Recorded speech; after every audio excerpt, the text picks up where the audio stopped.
Thank you very much. Thank you very much. Great honor. Today it's my privilege to welcome the Prime Minister of a very special place, the United Kingdom, to the White House. Prime Minister Starmer, you've been terrific in our discussions. You're a very tough negotiator, however. I'm not sure I like that, but that's okay. Very, very special person. The Prime Minister and I have gotten off to an outstanding start. The U.S. and U.K. have a special relationship, very special, really like no other, passed down through the centuries, and we're going to keep it that way. We're going to keep it very strong as it is. Very importantly, I was just notified by letter from King Charles that he's extended through the Prime Minister a historic second state visit to the United Kingdom. And that's a great honor because it's never happened before.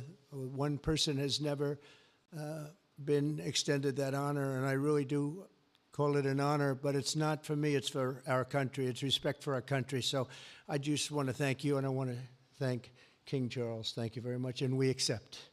I don't know if the media is going to follow us. I have a feeling they might. Okay, thank you very much. Appreciate it. I'm pleased to say that the bust of one of the Prime Minister's greatest predecessors, Winston Churchill, is now back in the rightful place in the Oval Office, and we're very proud of it.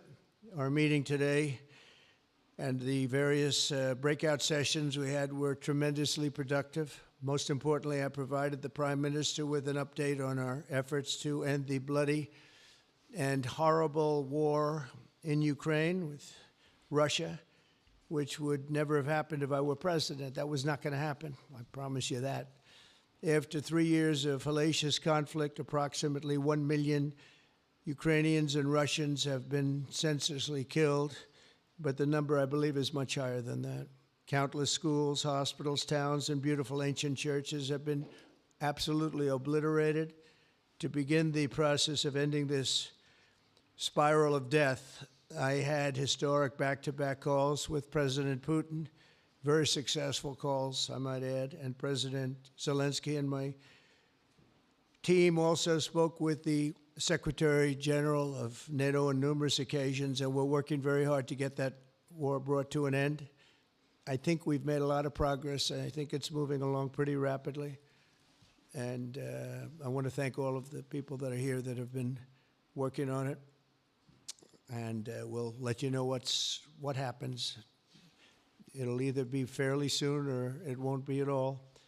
In addition, this week I met with President Macron of France, as you know, and held talks with members of the G7. Tomorrow, the progress toward peace will continue when President Zelensky visits the White House. He'll be here tomorrow in the early part of the day, and we'll be signing a historic agreement that will make the United States a major partner in developing Ukraine's minerals and rare earths and oil and gases, and we have a great understanding. I think it's going to be great for Ukraine. We're going to be at the site, and we'll be digging. We'll be digging. Dig we must. A big utility in New York, Con Edison, they used to have a sign, dig we must, and we will be digging.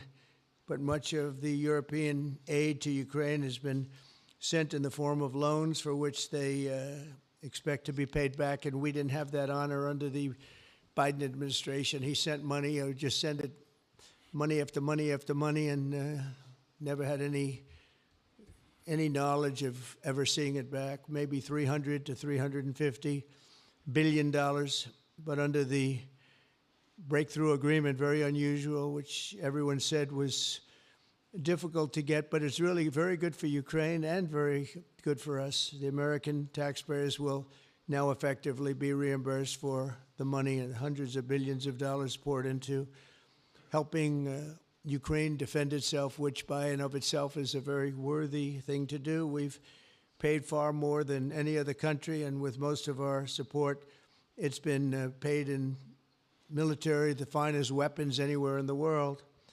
This includes vast amounts of military hardware, ammunition, and various other things that we now have to start rebuilding our own stockpiles. Additionally, the minerals agreement will provide the basis for a more sustainable future relationship between the United States and Ukraine, and thus stimulate the long-term prosperity that will help the Ukrainians rebuild their country. It's been demolished, and the ruined infrastructure. The infrastructure, as you know, is in very bad shape. In just over 1 month, our administration has already achieved more progress toward peace than years in the other administration where they did nothing toward peace. They didn't understand what was happening. Our approach is basically common sense. As I said, so many of the things that we do are based on common sense. If you want peace, you have to talk, both sides. As I discussed with Prime Minister Starmer, the next step we're making is toward a very achievable ceasefire. We hope that that can happen quickly, because thousands of young people, in this case, we're not talking about Americans, we're talking about Ukrainians and Russians are being killed every week, thousands. And it's a rough battlefield. It's a flat piece of land, and the bullet only stops when it hits somebody. And this week, I saw the reports, and it's I don't even want to say what they are, but thousands of people, young, vibrant people died. And we want to stop that. Senseless. Should have never happened. This will lay the groundwork for a long-term peace agreement that will return stability to Eastern Europe and hopefully ensure that such a terrible war will never happen on European soil, or for that matter, anywhere again. It's a horrible thing that's going on. The disaster in Ukraine shows exactly why it's so important for the United Kingdom and other NATO partners to make large investments in their defense capabilities. In many cases, 4% or 5% of GDP would be appropriate. I know that they're raising it. I just read an article, a great article, about the work you're doing in the UK as to the military. You're raising it quite a bit, which is a great thing to do for your country. It's a great thing to do. It's sad that we need that, but probably need that. So congratulations on that. I know you got it through. After years of chronic underfunding, there's an urgent need to catch up for some countries. And I want to thank the Prime Minister once again for traveling here today. Working together, I believe that we'll once again demonstrate the power of our country's unique friendship. This is indeed a unique friendship. It's been many years, and I think it's only gotten stronger, and we will make sure that it stays that way. We're going to have a great trade agreement. One way or the other, we're going to end up with a very good trade agreement for both countries, and we're working on that as we speak. I think we'll have the confines. I think we'll have something maybe even in terms of possibilities agreed to very shortly. JD's working on it, Vice President, and Scott, and I'm just looking at this all from Mike. You're going to work on it. Everyone's going to work on it. We'll see if we can do something pretty quickly, but we're going to make some great trade agreements with the UK and with the Prime Minister, and it'll happen very quickly. So I just want to thank you again, and please thank King Charles for the invite, and I look forward to you giving our acceptance on behalf of the United States of America. Thank you very much, sir.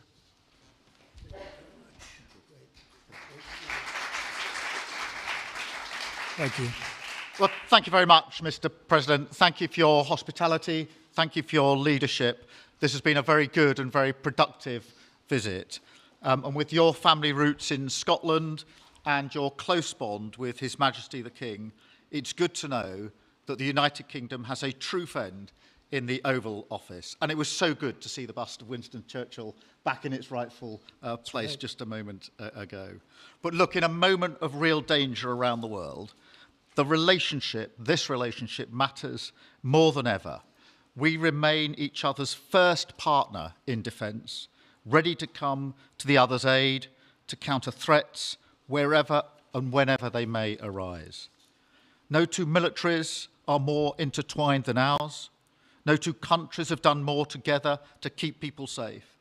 And in a few weeks, we mark VE Day, the 80th anniversary of victory in Europe. Britain and America fought side by side to make that happen. One of the greatest moments in our history. We stand side by side still today, and we're focused now on bringing an enduring end to the barbaric war in Ukraine. Mr. President, I welcome your deep and personal commitment to bring peace and to stop the killing. You've created a moment of tremendous opportunity to reach a historic peace deal, a deal that I think would be celebrated in Ukraine and around the world. That is the prize. But we have to get it right. There's a famous slogan in the United Kingdom from after the Second World War. That is that we have to win the peace. And that's what we must do now. Because it can't be peace that rewards the aggressor or that gives encouragement to regimes like Iran. We agree history must be on the side of the peacemaker, not the invader. So the stakes, they couldn't be higher. And we're determined to work together to deliver a good deal.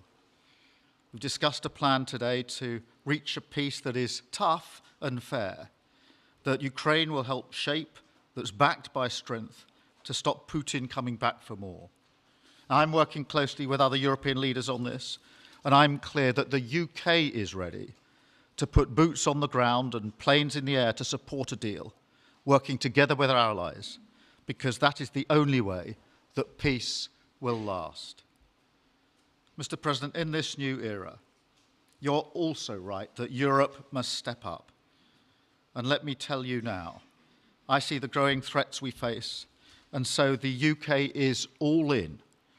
This year we'll be giving more military aid to Ukraine than ever, and just this week I've set out how we're shouldering more of the security burden.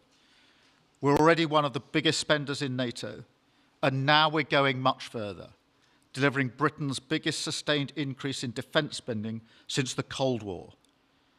This isn't just talk, it's action, rebalancing the transatlantic alliance, making us all stronger, and standing up for our shared values and shared security, as Britain always has. Mr. President, it's no secret we're from different political traditions, but there's a lot that we have in common. We believe it's not taking part that counts. What counts is winning. If you don't win, you don't deliver. And we're determined to deliver for the working people of Britain and America, who want and deserve to see their lives improve. So we're both in a hurry to get things done, and that's what the UK and US do when we work together. We win and we get things done. So we'll do what it takes to keep our people safe. We'll also work together to deliver some big economic wins that can benefit us both. We have a $1.5 trillion invested in each other's economies, creating over 2.5 million jobs across both economies. Our trading relationship is not just strong, it's fair, balanced, and reciprocal. We're leaders together in so many areas, ranked 1 and 2 in the world as investment destinations, 1 and 2 for universities, 1 and 2 for Nobel Prizes, 1 and 2 in golf as well, by the way, and we're the only 2 Western countries with trillion-dollar tech sectors, leaders in AI. And look, we take a similar approach on this issue. Instead of over-regulating these new technologies, we're seizing the opportunities that they offer.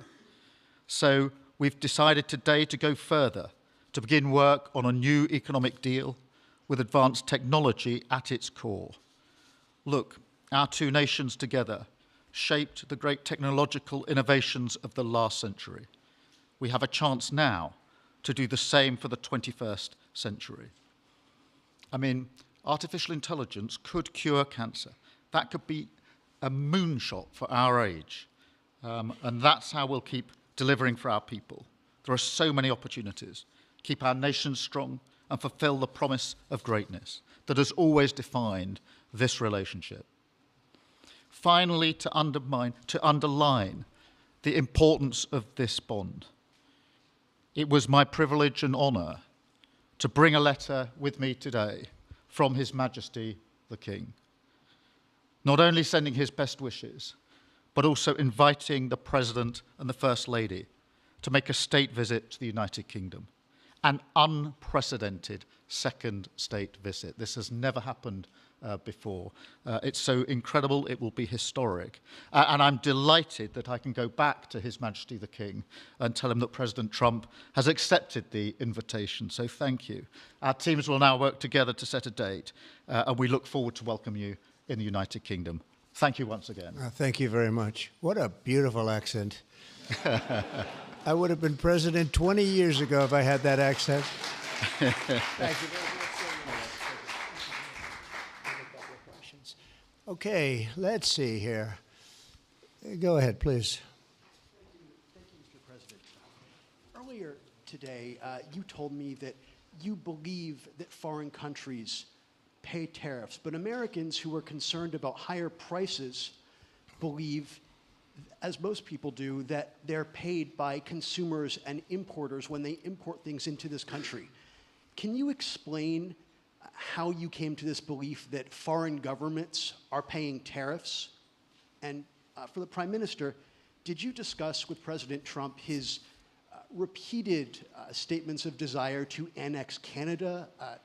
And has the King expressed any concern over the President's apparent desire to remove one of his realms from his control? So I'll go ahead. The first part, the tariffs are necessary because we've been treated very unfairly by many, many countries, including our friends, friend and foe. But we've been treated very unfairly in trade at levels that nobody's really ever seen before, and especially under the Biden administration, they really took advantage of the United States. I put massive tariffs on China during my 4 years. We had the best economy in the history of our country. Probably the best economy, maybe the best economy in the history of the world. And I used tariffs to even things up. And in particular with China, we took in hundreds of billions of dollars and we had no inflation. And it's a myth. It's a myth that's put out there by foreign countries that really don't like paying tariffs, and especially to even up. So we've been treated badly by a lot. We're using tariffs. And I find, and you just have to look at the numbers, but I find that it's not about inflation, it's about fairness, and the inflation for us has not existed, and I don't think it's going to exist. We're going to bring our car industry back, we're going to bring our chips back, we're going to bring so many things back to our country, including pharmaceuticals and drugs, and the thing that's going to get us there is tariffs. And I say often, it's my favorite word in the dictionary, but I always preface that by saying now, because I got into a lot of trouble with the fake news where they say that's not good, so I say God, love, family, wife, they're all my favorite words, but tariff is about number 4 or 5 on the list. But I will tell you, it's going to make our country rich, and it's going to stop us from being a laughingstock all over the world, because we have been taken advantage of like no country has ever been taken advantage of. Thank you very much. And look, we had a really good discussion, a productive discussion, a good discussion, as a result of which our teams are now going to be working together on an economic deal. Our teams are going to be working together on security in Ukraine. You mentioned Canada. I think you're trying to find a divide between us that doesn't exist. We're the closest of nations, and we had very good discussions today, but we didn't discuss Canada. Thank you. Please. Go ahead. Go ahead, yes. Thank you. Hi, Natasha Clark from LBC. Mr. President, you've said you're working on a new trade deal with Britain, which we of course welcome. President Obama once said Britain was at the back of the queue for that trade deal. Where are we now? When do you think we're going to see that? And Prime Minister, the BBC has today admitted serious flaws over the recent Gaza coverage, suggestions of payments made to people linked to Hamas. Does the BBC still have your trust? Thank you.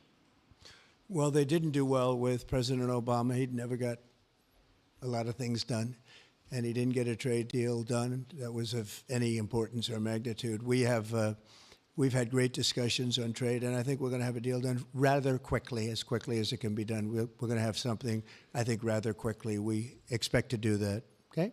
Please. On the BBC, look, I've been concerned about the programme in question. The Secretary of State had a meeting with the BBC. I think it was yesterday, it could have been the day before. Thank you.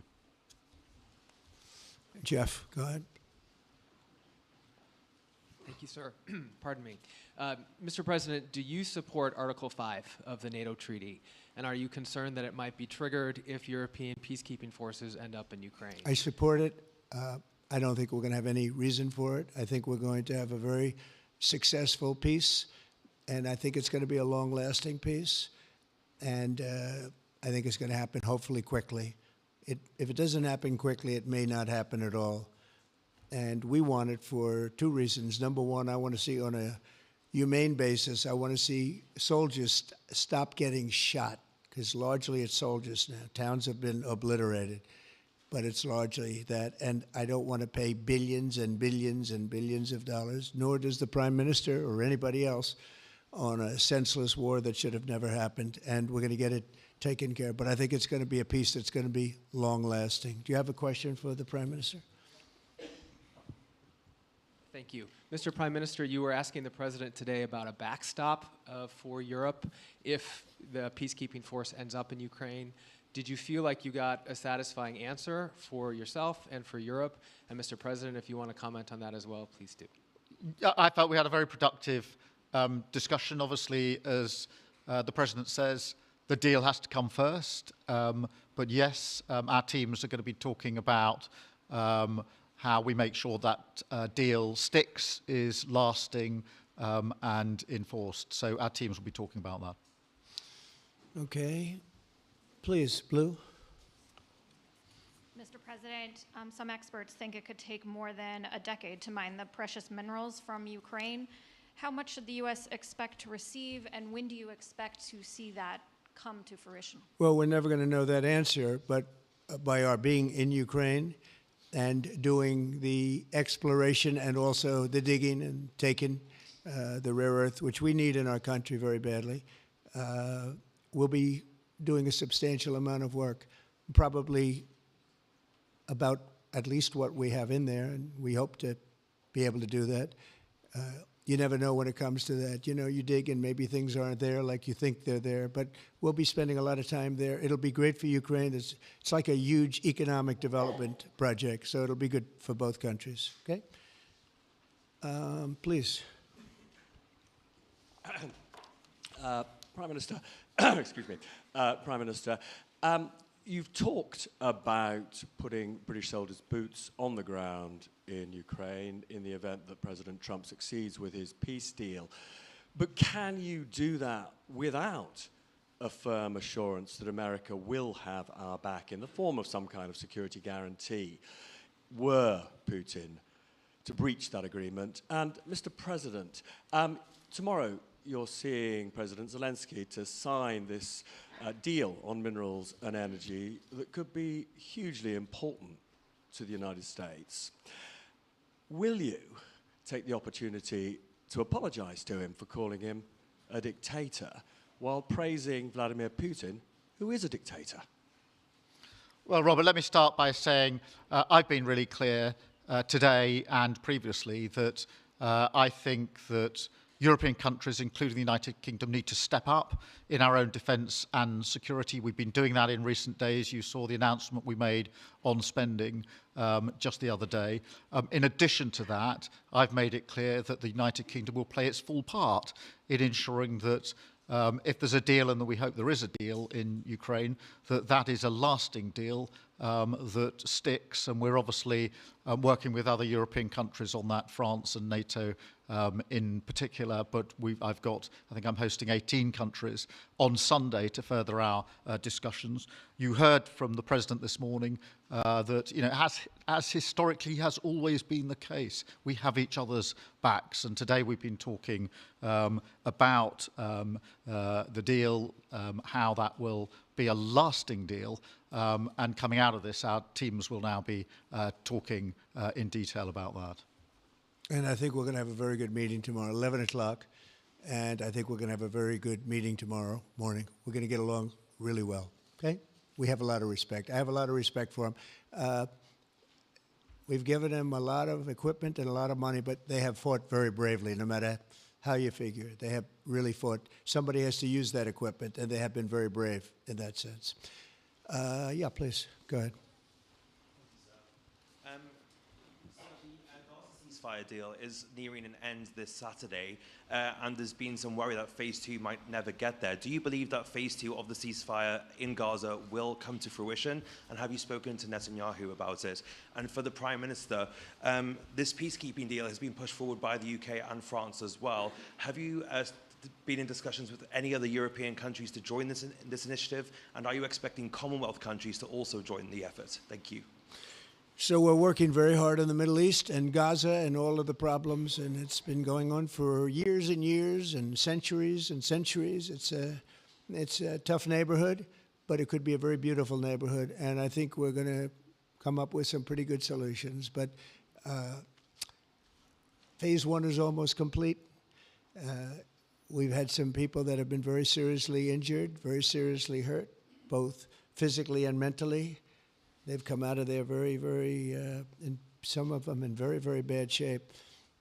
It's shocking.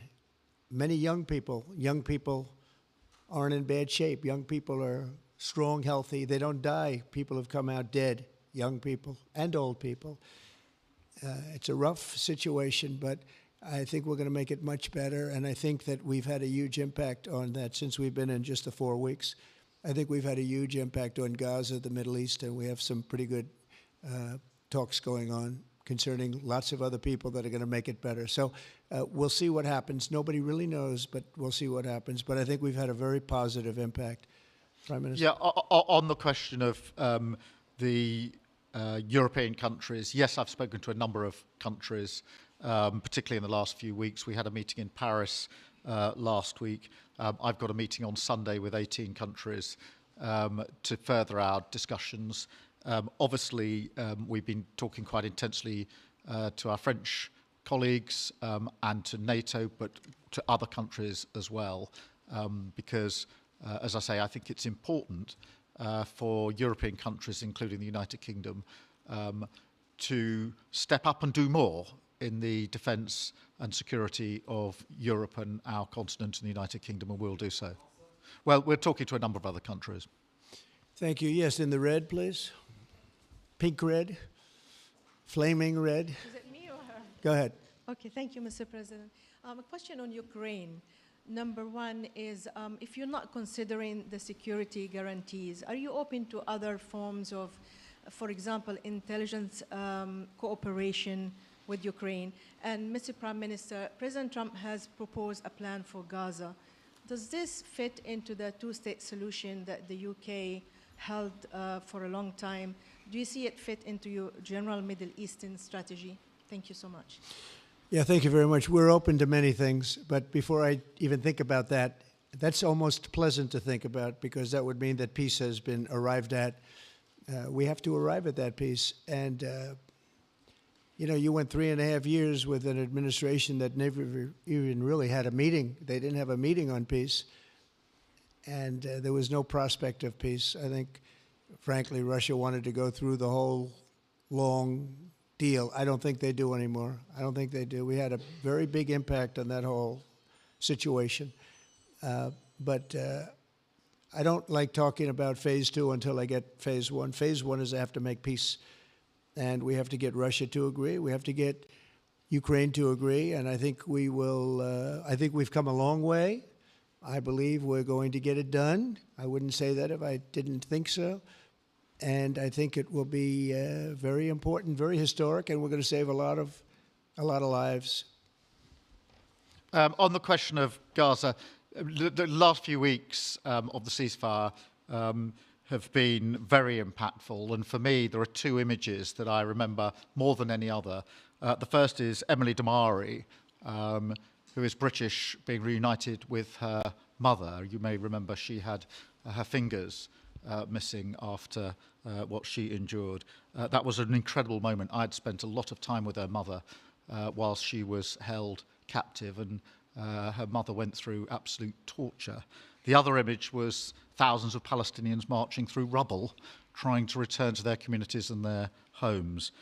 So we have to do everything we can to ensure that the ceasefire continues, so that more hostages can be returned, so that aid can be brought in that's desperately needed.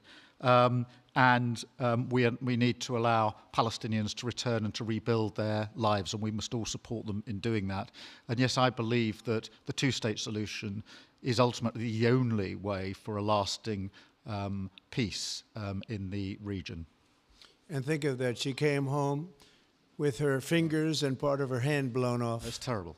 How bad does it get? And we had others that came home in much worse shape than that. Yeah. It's a terrible situation. Please, yes.